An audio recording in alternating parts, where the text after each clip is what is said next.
नमस्कार and welcome to Curiously Education. दोस्तों, आज हम नाविक के बारे में विस्तार से चर्चा करने वाले हैं।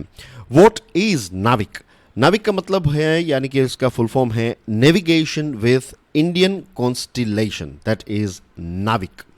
ये भारत की खुद की एक जीपीएस, जैसे जीपीएस है यूएसए का, वैसे भारत का खुद का अपना जीपीएस है, इसका नाम है नाविक। नाविक जो है दोस्तों, इसमें टोटल 7 सैटेलाइट्स हैं, राइट। 8वां सैटेलाइट जो है वो जल्दी इस कॉन्स्टिलेशन को ज्वाइन करने वाला है, तो टोटल नाविक के हो जाएंगे 8 सैटेलाइट्स।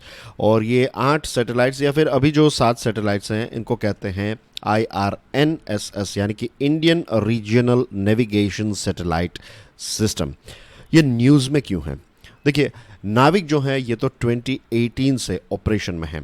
इनफैक्ट 2011 से ये ऑपरेशन में आने वाला था, लेकिन 7 सालों का डिले हो गया, तो फाइनली 2018 में नाविक जो है वो ऑपरेशन में आ गया।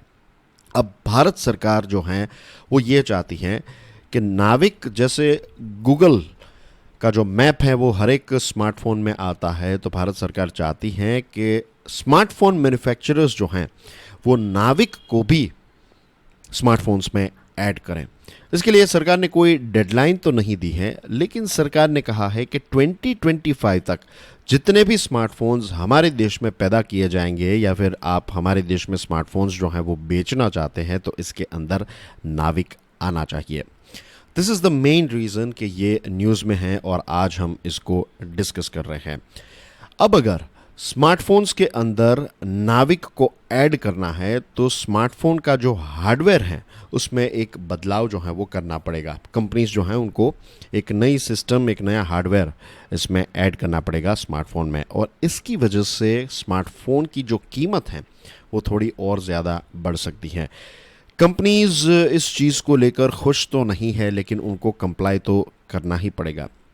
अब प्रश्न ये उठता है कि ऑलरेडी अगर जीपीएस हमारे स्मार्टफोन्स में है, तो सरकार नाविक जो है इसको स्मार्टफोन्स में क्यों ऐड करवाना चाहती है? इसके लिए हमें नाविक और जीपीएस का कंपैरिजन जो है वो समझना पड़ेगा। नाविक और जीपीएस की बात करें तो जीपीएस जो है ये 20 मीटर्स तक प्रिसाइज है, right. It will take you to 20 metres of your target. NavIC जो है ये 5 मीटर्स तक आपको ले जाएगा। इसका मतलब ये है कि नाविक जो है वो और ज़्यादा प्रिसाइज है when we compare it with GPS. The reason is कि जीपीएस जो है ये ग्लोबल है, नाविक जो है वो रीजनल है। बहुत ही सिंपल लैंग्वेज में बताऊं तो जीपीएस जो है वो पूरी दुनिया को कवर करता है, नाविक जो है वो एक पर्टिकुलर क्षेत्र जो है उसको कवर करता है। तो इसकी वजह से नाविक जो है वो और ज़्यादा प्रिसाइज है। डे टू डे लाइफ में इतना कोई बड़ा डिफरेंस नहीं क्रिएट करेगा, लेकिन मिलिट्री ऑपरेशंस, खास करके जब मिसाइल्स की बात करें, तो मिसाइल्स जो हैं उनका प्रिसीजन नाविक की वजह से और ज़्यादा इम्प्रूव हो चुका है।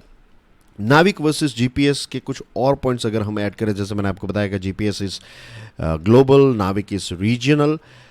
नाविक की रेंज कितनी है?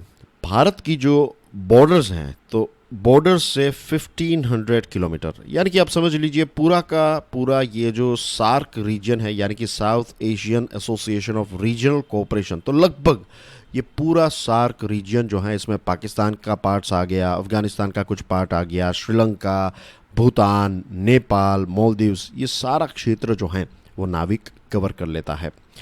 नाविक जो है ये 2 फ्रीक्वेंसीज पर काम करता है। एक है L5, दैट इज 1176.45 मेगाहर्ट्ज, और एस बैंड यानी कि 2492.028 मेगाहर्ट्ज।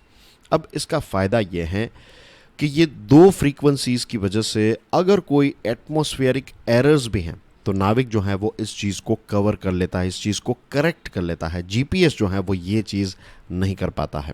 दिस मेक्स नाविक मोर प्रिसाइज।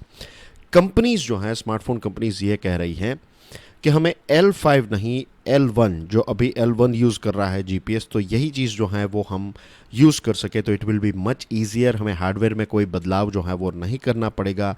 L5 का अगर हमें इस्तेमाल करना पड़े तो हमें हार्डवेयर में चेंजेस करने पड़ेंगे। लेकिन इसरो का एक स्टेटमेंट ये आया था कि L1 को स्विच करना, यानी कि L5 से L1 करना जो है that is not possible. That means कि इसरो जो है वो L1 नहीं L5 ही यूज़ करेगा और ये एस बैंड यूज़ करेगा। दैट मीन्स कि कंपनीज जो हैं उनको हार्डवेयर में ही बदलाव जो है वो करना पड़ेगा।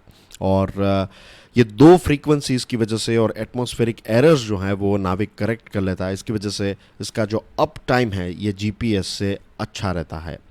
In short it is more precise. GPS already चल रहा है, तो क्या भारत नाविक को सिर्फ इस रीजन तक ही सीमित रखना चाहता है? The answer is no. Bharat चाहता है कि नाविक भी ग्लोबल बने। इसके लिए नाविक जो हैं इसके 30 सैटेलाइट्स होने चाहिए। आने वाले भविष्य में हो सकता है कि भारत जो हैं कुछ और सैटेलाइट्स लॉन्च करें। प्रिसाइसली हमें 22 सैटेलाइट्स और लॉन्च करने पड़ेंगे, तब जाकर जो है नाविक GPS की तरह ग्लोबल हो पाएगा। वाई नाविक इंस्टेड ऑफ GPS, ये भी एक प्रश्न उठता है। इसके पीछे एक बहुत बड़ा रीज़न भी है। हुआ ऐसा कि 1999 में जब कारगिल का युद्ध हुआ, उस टाइम पर पाकिस्तान के कुछ लोकेशंस भारत को चाहिए थे। भारत ने USA को कहा कि हमें ये लोकेशंस जो हैं वो दीजिए, लेकिन उस समय पर USA ने भारत को मना कर दिया कि हम GPS के माध्यम से ये लोकेशंस आपके साथ शेयर नहीं करेंगे। This was a big lesson for India. इतना ही नहीं, जब USA ने इराक पर हमला बोल दिया तो उस टाइम पर ऐसी सिचुएशन हुई कि इराक के जो फाइटर जेट्स हैं वो भी GPS का इस्तेमाल कर रहे थे, और ये चीज़ जो है वो USA ने इराक के फाइटर जेट्स के लिए बंद कर दी। इसकी वजह से हो ये रहा था, उसमें कुछ ऐसे चेंजेस भी किए गए थे, तो इसकी वजह से ये हो रहा था कि इराक के फाइटर जेट्स जो हैं वो अपने ही देश पर बॉम्ब्स जो हैं उनको लॉन्च करने लगे, क्योंकि GPS में थोड़ी गड़बड़ जो है वो USA ने कर दी थी जानबूझकर। तो ऐसे कुछ सिचुएशंस को ध्यान में रखते हुए कारगिल वॉर और इराक और दूसरे देशों में जब ऐसी सिचुएशन हुई, तो भारत ने यह तय किया कि हम किसी और देश पर रिलाई नहीं कर सकते, हमारा खुद का एक नेविगेशनल सिस्टम जो है वो होना चाहिए। आज दुनिया के कुछ ऐसे देश हैं, भारत को इसमें ऐड कर सकते हैं ऑफ कोर्स, जिनके पास खुद की अपनी नेविगेशनल सिस्टम है।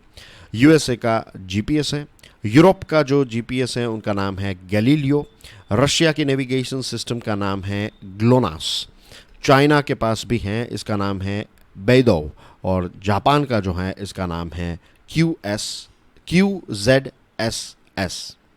तो आई होप डियर फ्रेंड्स आज की इस छोटी येट इम्पोर्टेंट डिस्कशन से आपको नाविक के बारे में बहुत सारी चीज़ें जो हैं वो पता चल गई होगी। वीडियो पसंद आया हो तो please hit the like button and don't forget to share this video with other students. Thank you very much for watching this video. I will see you soon. Till then enjoy your studies. God bless you all. Jai Hind.